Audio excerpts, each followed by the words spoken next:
मुखियाओं को मैं बधाई देता हूँ। आपने समुदाय को बांध के रखा है और यही कारण है कि हमारी जो संस्कृति विरासत जो ऋषि मुनियों की थी, ऋषि की जो देश है ये अभी सुचारू रूप से चला आ रहा है।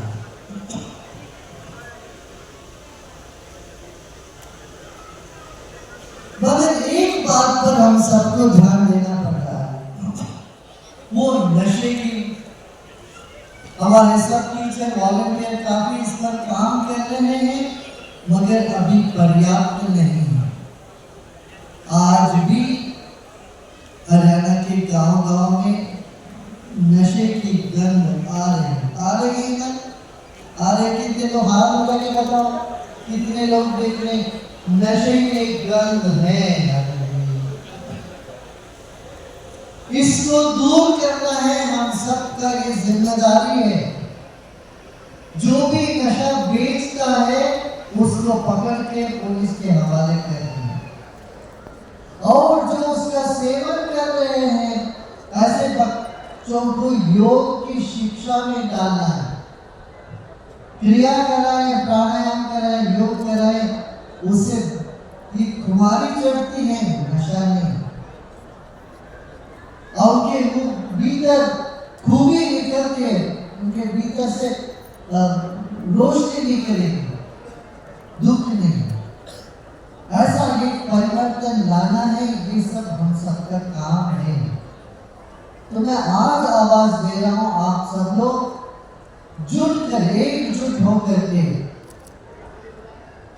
2000 पैसे की लालच में न आकर के नशे को पूरी तरह से अपने प्रदेश से और अपने देश से दूर करना है।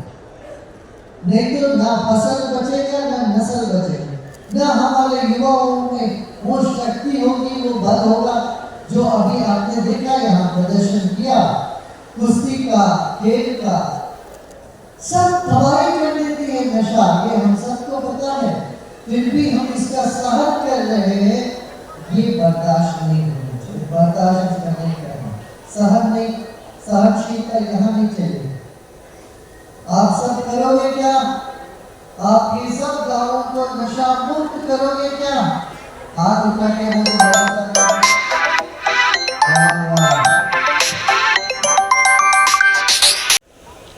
18वीं बार उनकी लालच का कोई अंत नहीं था, उन्होंने मंदिर को ही तोड़ डाला।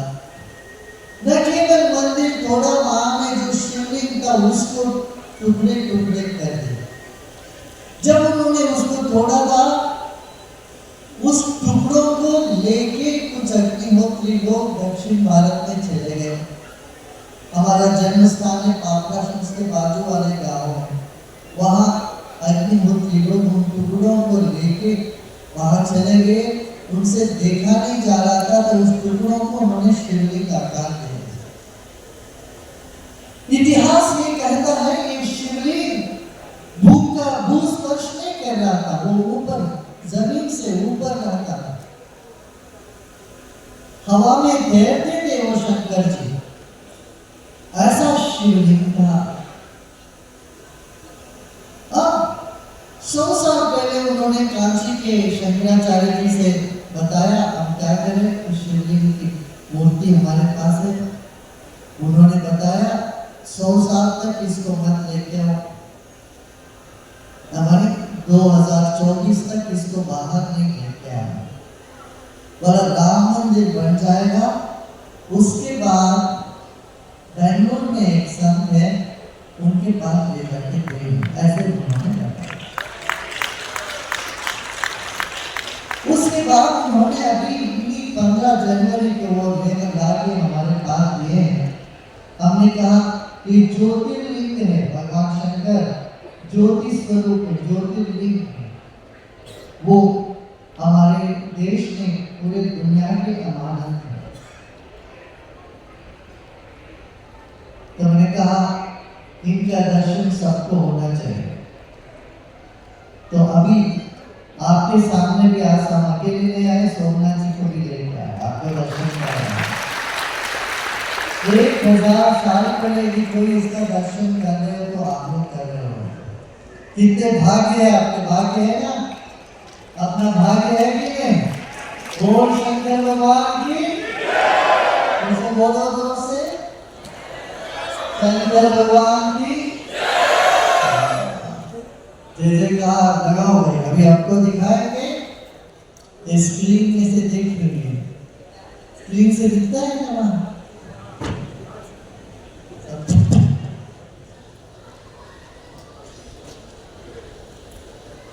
ये शिला जो है ये बिल्कुल मैग्नेट जैसे काम करता है। आपने कभी किसी संगमरमर को मैग्नेट जैसे काम करता हुआ देखा? नहीं देखा होगा। ये मैग्नेट जैसे काम करता है।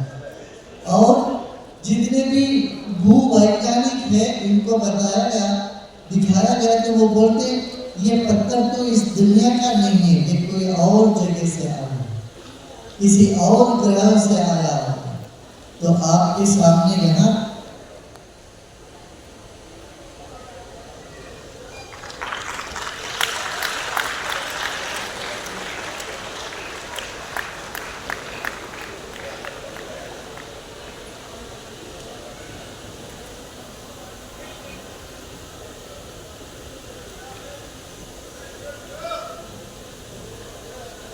शंकर भगवान का दर्शन कर लो सब लोग।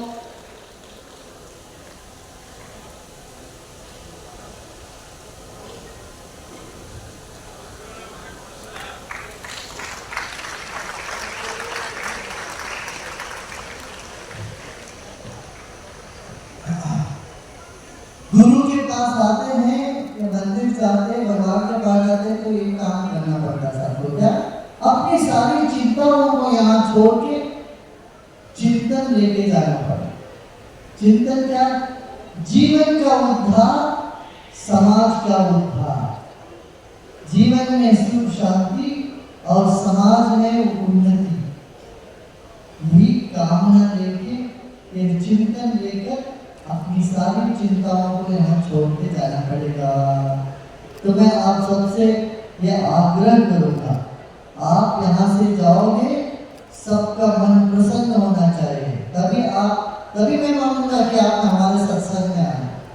हमारे पास आए और वैसे के वैसे गए तो तब तो आप हमारे पास आए ही नहीं। समझ लेना। तो गंगा के पास आके कोई प्यासा जाएगा तो उनको क्या कहेंगे? मूर्ख।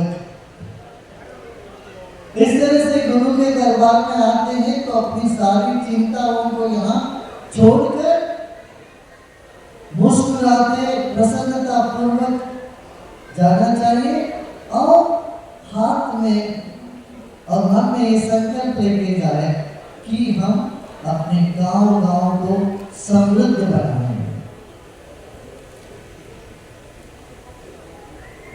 आप देखिए, अभी मैं चापर से जब आया हमारे को वो देखा कि बहुत सारे खेत है मगर पेड़ बहुत कम है।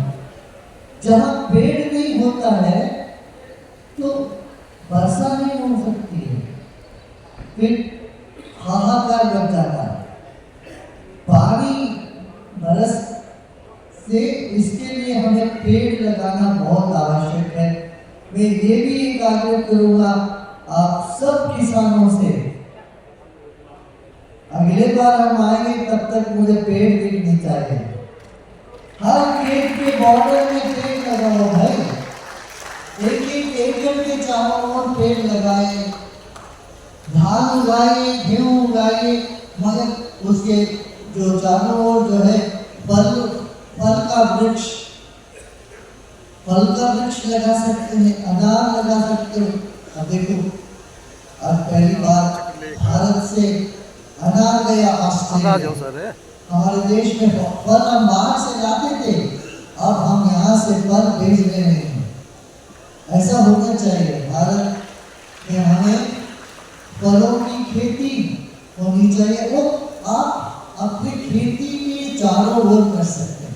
फिर आप नैसर्गिक खेती पर चले, केचुआ होनी चाहिए धरती में, नहीं तो हमारी धरती अनीमिया से जूझ रही है।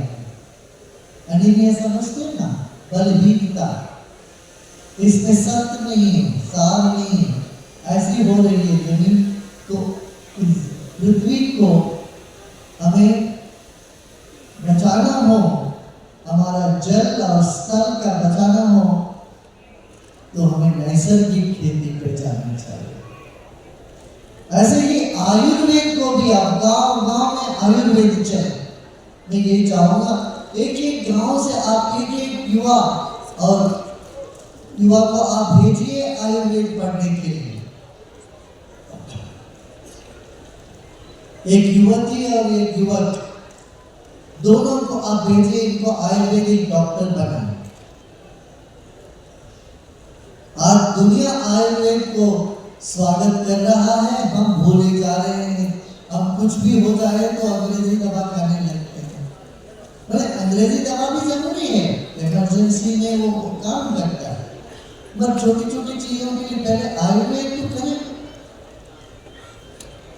भोजन का ढंग यदि ठीक होता है हमारा, और यदि भोजन में सार रहता है, पौष्टिकता रहती है, तो रोग को दूर रख सकते हैं। इसलिए भी हमें जरूरी है, हमें आयुर्वेद को अपनाना, योग को अपनाना। योग करें, योग करने से निरोगी रहेंगे, है ना। तो योग आयुर्वेद इनको अपना जीवन शैली में लेके आना है। अब देखिए सरकार भी इसके लिए बहुत प्रोत्साहन दे रही है। हमारा सरकार का प्रोत्साहन भी है, जनता में उत्साह है, और अंतरराष्ट्रीय स्तर पर भी वो कह रहे हैं भारत की जो विद्या है, आध्यात्मिक विद्या है, ये सर्वश्रेष्ठ जगह माने जा रहे हैं। 21 दिसंबर को अंतरराष्ट्रीय ध्यान दिवस उन्होंने डिक्लेयर किया। मैं 40 साल पहले, 45 साल पहले हम ध्यान की बात करते तो लोग कहते थे अरे ये तो कोई बाबा का काम है, कोई प्रयागराज में बैठ के बस लगा के करते हैं, उनका है, हमारा इससे लेना देना नहीं। वेदांत माने जो वेदांती है, जिनका दांत नहीं है उनके लिए ऐसे समझते थे। आज वैसा नहीं है। आज स्वास्थ्य के लिए और समाज में शांति के लिए सब कह रहे हैं ध्यान करो। पूरी दुनिया इस पर चौंक गई है कि ध्यान से कितना लाभ हो रहा है, स्वास्थ्य का लाभ और मनोकामनाओं को पूरा करने की जो क्षमता और जीवन में प्रसन्नता, हमारी व्यवहार मधुर हो जाता है, व्यवहार सुधर जाता है। इन सब का जो श्रेय है भारत के आध्यात्मिक परंपरा को दिया जा रहा है। इसलिए आप सब भी ऐसा नहीं करना चाहिए, घर की मुर्गी दाल बराबर जैसे नहीं होनी चाहिए। अपने ही देश की इन चीज़ों को अपनाना चाहिए। आपने पहले वो बच्चियों को देखा, आंख में पट्टी बांध करके वो पढ़ लेते हैं, कुछ भी कर लेते हैं।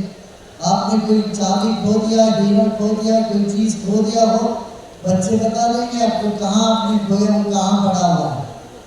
किसी को कोई अगवा कर लेता है, हमारे बच्चे पुलिस को बता देते हैं फलानी जगह जाके आप इस आदमी को लेके आओ, वहां पर ये अगवा और बच्चा वहां है। इस तरह से काल ज्ञान अब साधारण व्यक्ति के पहुंच के बाहर नहीं है, यह आप सबका पहुंच के पास है। इसलिए एक एक गांव में एक एक काल ज्ञानी होना चाहिए। वो आपको सलाह दे कहाँ क्या करना चाहिए। इसीलिए गुरु गांव-गांव में होते रहते हैं। अभी वो प्रथा खंडित हो गई। जब हम गुलाम रहे 1000 साल तो वो सारी प्रथाएं नष्ट हो चुकी। अभी उनका पुनर्स्थापन करना है। इसीलिए भगवान सोमनाथ भी प्रत्यक्ष हो गए। 1000 साल चुके रहे, अब वो प्रकट हो गए। इसलिए अब लग रहा है ज्योतिर्मय है पूरा भविष्य उजाला से भरा हुआ है। और हरियाणा के किसानों को भी मैं बोलूँगा, आप थोड़ा सा सहनशीलता रखिए, आपके साथ हम हैं और आपकी जो भी मांग है, आपकी ज़रूरतें हैं, पूरी होगी। और उसके लिए जोश के साथ होश के साथ प्रार्थना, ये तीनों चाहिए। सिर्फ जोश से नहीं चलेगा काम, ठीक है ना? जोश, होश और प्रार्थना। प्रार्थना करें तो हर चीज प्राप्त कर सकते हैं। इतना ही कहूँगा। अभी एक